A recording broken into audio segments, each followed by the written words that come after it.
Hello, hello. Reverend Mark in the park for S2K, Spirituality to Knowledge.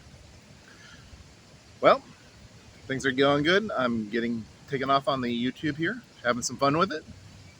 And as promised, I'd said I would start doing some different parts to the idea of spirituality to knowledge as a thinking process.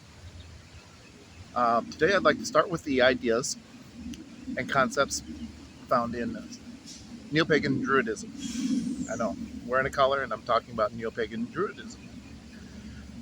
Well, there's a spirituality to be found consistent in all religions, all faiths. Doesn't mean it has to be Abrahamic.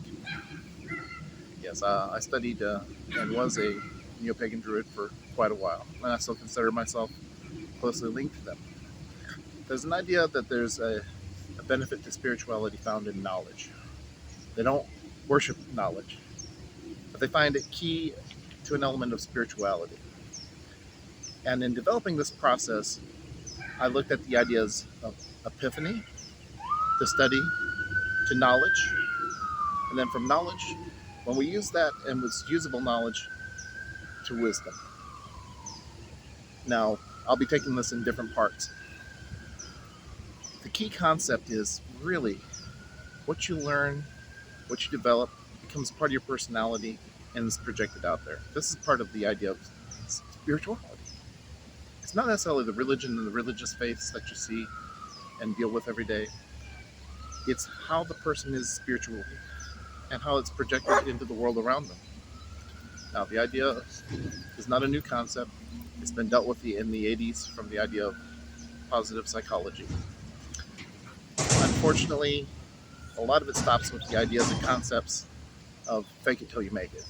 Well, we're going to try to do something more and develop that as we look at epiphany, to study, to knowledge, and then from that usable knowledge to wisdom. So get ready. Here's part one. Okay, let's start with the idea of the epiphany. Great and powerful, wonderful things, epiphanies. All of a sudden, we have this magical insight to a subject matter or something going on in our lives. And we're like, wow, the concept is just amazing. We've grasped onto something and we start immediately thinking, has somebody else ever thought of this in our life? Probably so. There's really not many new thoughts under the sun. But this sudden insight with an epiphany gives you power and energy. Now, if we were to stop with the epiphany, we have a problem. Epiphanies by themselves are not wise, they're not thought out, they're not studied, and they can be wrong. Just because you have an epiphany isn't the sudden insight to the universe that's correct. It was explained to me once, and pardon the language here.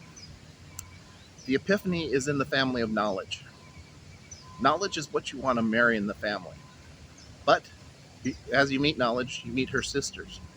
And the youthful sister that's flirtatious is the epiphany. She'd love for you to fall in love with her and just embrace her as the concept and make her your world. Unfortunately, there's something better for us than trying to wed our epiphany.